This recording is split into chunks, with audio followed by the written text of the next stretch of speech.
What's up, everyone? Angelica Jardine here, your 2024 Arnold Strongwoman Champion and America's Strongest Woman.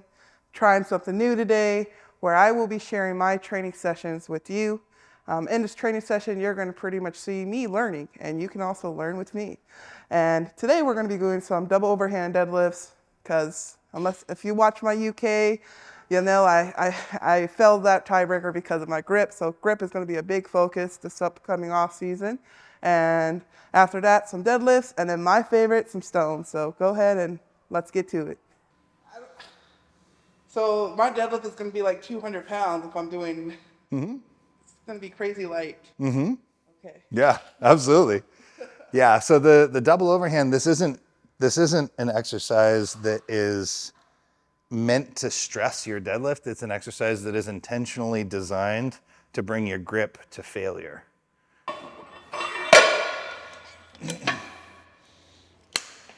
Yep.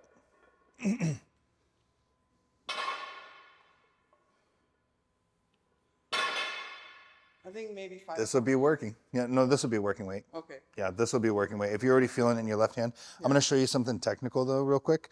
So go ahead and stand about right there so you can see what's going on with my wrist. When I'm when I'm bending down to pick this up, you're doing a decent job keeping the wrists neutral. But if one of the things that happens with this double overhand and any grip exercise really, including including farmers, you want to have this forearm and wrist real straight as you take the tension. And you can see that it places less load on the thumb. If my wrist breaks and I do this, watch what happens to my thumb. Now my thumb is really stressed because I'm having to pinch in and I'm not able to pinch down. So I'm losing pressure off my fingers and it's shifting to the thumb, and it becomes a battle of what's stronger, my 4 fingers or my thumb. And your 4 fingers are always going to be stronger than your thumb, so your thumb's going to give out. So the reason that we bring the wrist very straight and we keep it straight in almost every grip exercise is because it supports that weak side, which is the thumb. So it allows us to have a lot of power here. Now, if this breaks, this is like really tough for me to hold. Like because I'm having to squeeze with the thumb.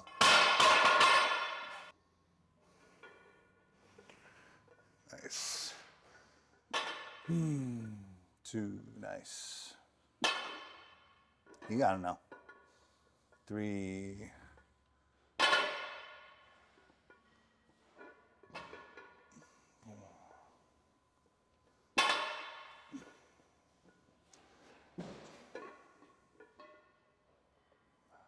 Nice.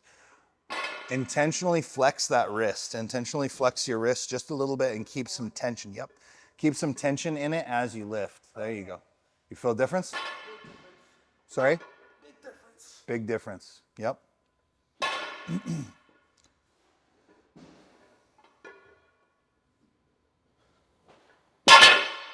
Now, so your wrist is going a little bit limp, and you're not quite aware of it. After you told me, it felt secure.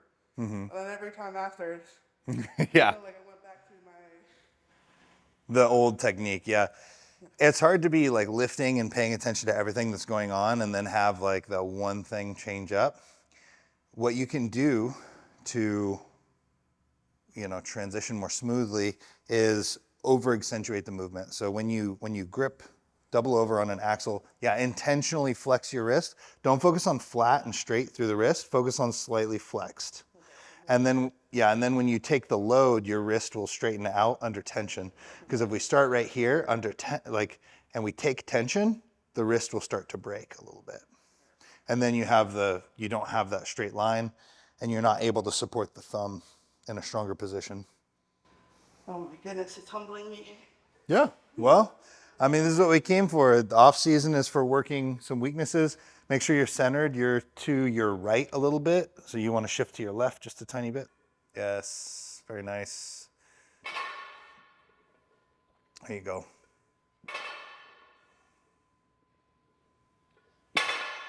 There you go. Yep, take the grip, slight flexion in the wrist. We're going to push that grip almost all the way to failure. That's where we're gaining. There you go. That's where we're making progress in this exercise. Beautiful. You got it now. Stay tough. Yes. Come on. Come on. You can do it. Let's go.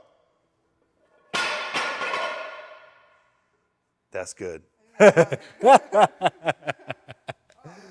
3 main categories of grip.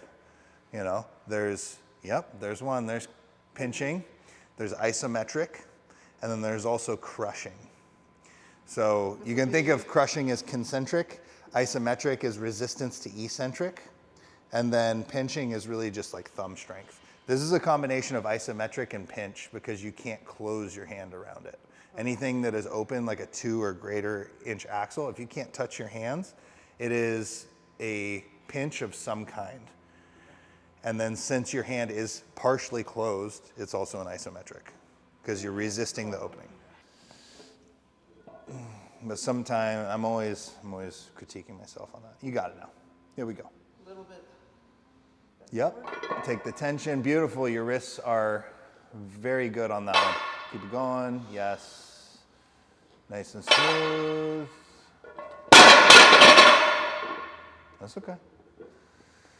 Take a breath. Get yourself right. If we only got one more attempt, that's okay as well. We're just looking to fry the grip. Yes. Call it. Grip's fried. Nothing wrong with that. It means we got what we came for. This is just the starting point, okay? Yeah, hey. Week 1 of this. Yeah, no, there's nothing wrong with that. Nothing wrong with that at all. But you don't want to be fatigue yourself before you're working sets. Mm-hmm. So that's where I'm like, I'll do 2 or 3 because I'm going to save all my, majority of my energy for my working set. Yeah. This is a good question. Like, do you save the energy for your working sets by cutting the warm-up short? Yeah. The answer is not a simple one. Yeah. The answer. Competition now is something I was gauging as well, like in the back. Mm-hmm. And I think I leaned on you a lot. It's like, you know, we were almost hitting comp weight in the back. Totally. Where it was only like a 5-10 pound jump when we went to stage. Mm-hmm. So I was like pretty warmed up. But it's sort of like, well, did I hit maybe too heavy in the back? Mm-hmm. But then for confidence-wise, I felt that was great. Yeah. I had like, all right, it's only 10 pounds more than what I just hit. But it's sort of like, well, am I tired now? Yeah. Those are really good questions. I think if you have to ask yourself that question, then you should do more conditioning. We should be able to hit warm-ups without concern for it overdoing our body's ability to keep working. Yeah. Like, if your warm-ups are cutting into your conditioning, you fucked up. But that being said, my working set for this is like, I think I'm doing like 6 to 10 or 6 to 8. Yeah. So my warm-up should be 6 reps. Like 4 reps. 3 to 4. Yeah. I don't want, so that's another thing. Warm-ups don't necessarily have to reflect the same rep range as your working sets. Yeah. So warm-ups are literally just there to get things moving, to prime the body. And that's what we want out of these. Probably one more is fine. Beautiful. Yep. And I'm doing a thing. A little bit, huh? Yeah, that's okay. All right. Big rep range now. Really focus on sitting into the movement and generating some power from the legs. Like here? Yeah. Really pushing the ground down with the legs. Yes. Very good. Beautiful. Yes. Gorgeous. Very good. Nice. Nice. All right. That was okay. I was like, eh. How did I do this with 500 pounds? I don't know. Okay, all the way to one to 2 reps in reserve here. Okay. Cutting it at 8 reps regardless, though. Well, it's 5 to 6 reps in a program. Okay. Yeah. But 1 to 2 reps in reserve. If you go up to 8, Yeah. cut it. Okay. I don't want you going past 8. Okay. But I want you to really stay to 1 to 2 reps in reserve. You got to know. Stay in the groove. Don't let those hips kick back. That was a much better repetition right there. Yes. Staying in the groove. Nice. Getting good leg drive. There you go. Nice and smooth. Yes. Come on now. Yes. You got it now. Come on. Yes. Nice. I think that was good. Appropriately called right there. Yeah. Beautiful. A couple of them, the hips are kicking back a little bit. You feel it? Yeah. Yeah. And as soon The as you first did one- that, you feel it like, oh, shit, my back. Yeah. First one was a little. I broke my back. Wasn't it? Spinal. Okay, pushing it all the way to 1 rep in reserve. You got it now. No figure 8s. You sure? Positive. You got it now. Yes. Stay in position. Big leg drive. Pushing the hips through. Nice. That's better. Come on now. Stay tough. Yes. Keep going.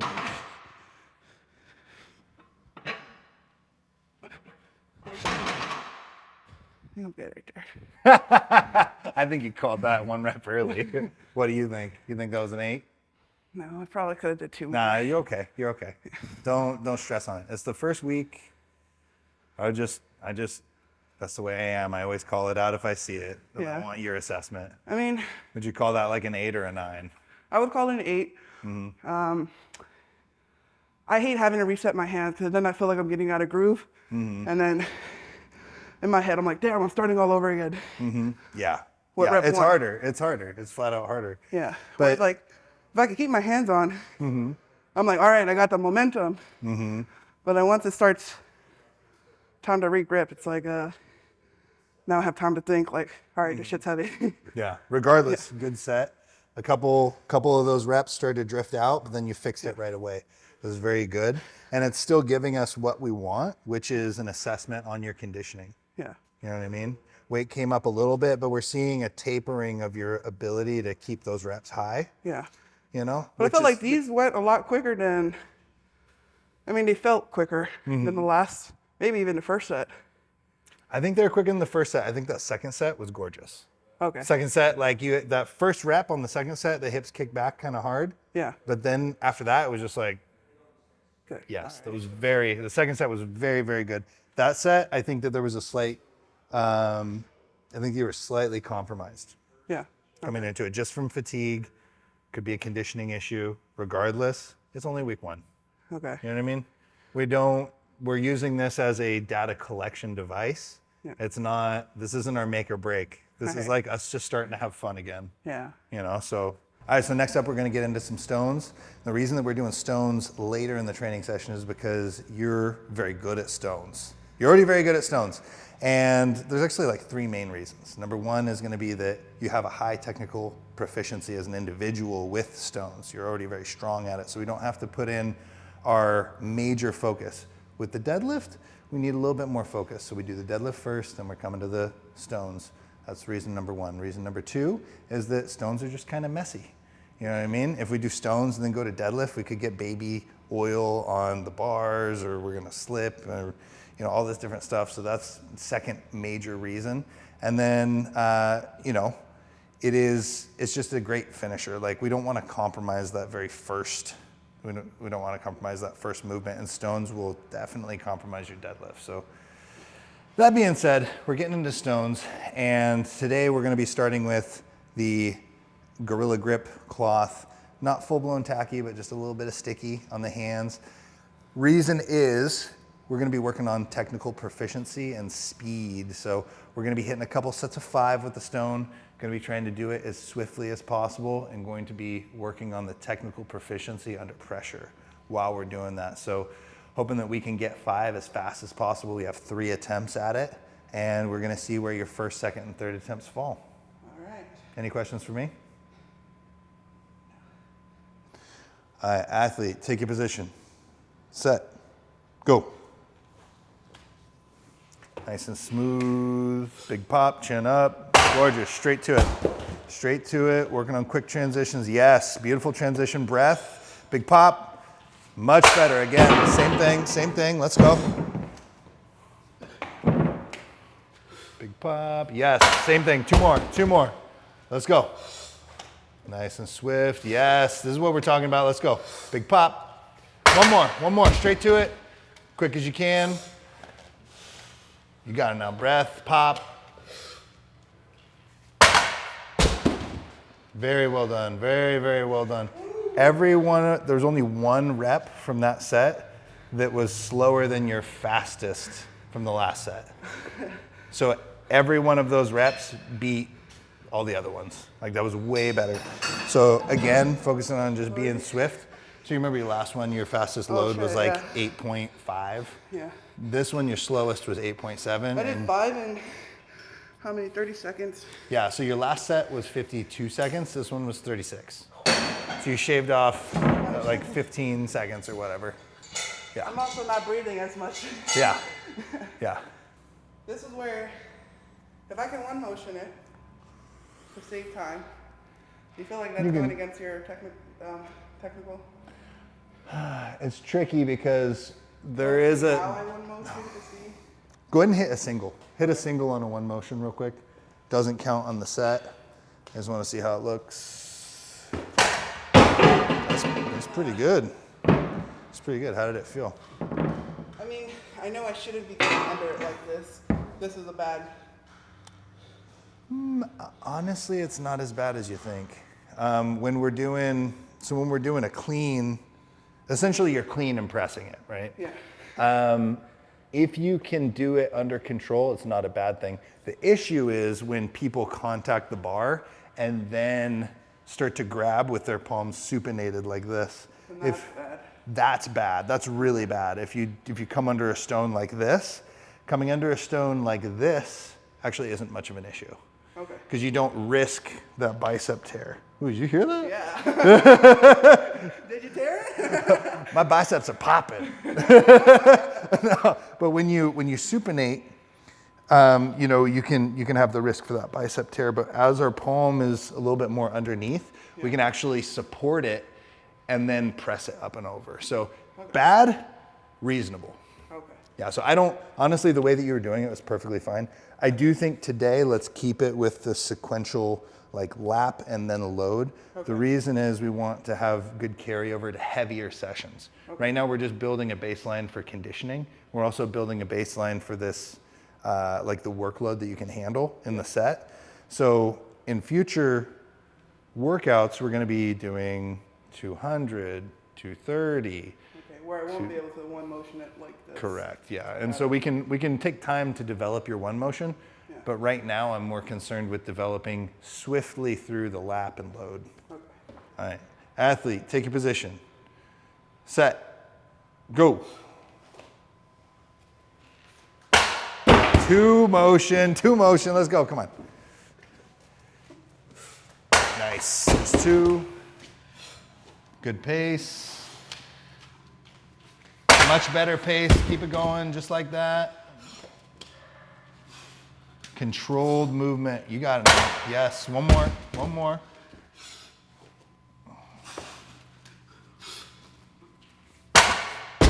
Sub 30, well done, 29. Sub 30? Yeah, but you one motion the first one. I'm not gonna one motion. Oh, whoopsies, whoops. I need a cutting edge. I will say this, so with the two motion ones, your slowest time was like a second and a half faster than that first set. So you finished 5 in 29 seconds. That first one, though, look at that first one. It was fast. That was very fast. Second one was really fast too. Actually, I think this first one, I clicked the lap button a little slow, honestly. I think you load it in like 2 seconds. And I was too busy being like, two motion! 29 seconds, let me update that. 29 seconds, and that's it for stones. Any questions on stones today? No. Did good. No. I do think, were they getting a little sloppy though? Near the end there, because I was I think it was fine. I think it was fine. Yeah, I didn't have the best angle on it because I was holding this back, to be Yeah. fair, so I couldn't see where your hips were Yeah. super well, but I didn't see anything that was screaming like out of position. And I do notice I'm doing that scoop thing where I'm like, Yeah, try to step it. yeah. Try to full blown That's step. because I'm trying to move so quick. Yeah, but Yeah. I think I just need to do like just pics of that over and over again. But I agree. this is the best zones Yeah. run for my first day back. Yeah. No, that was good. That was very good.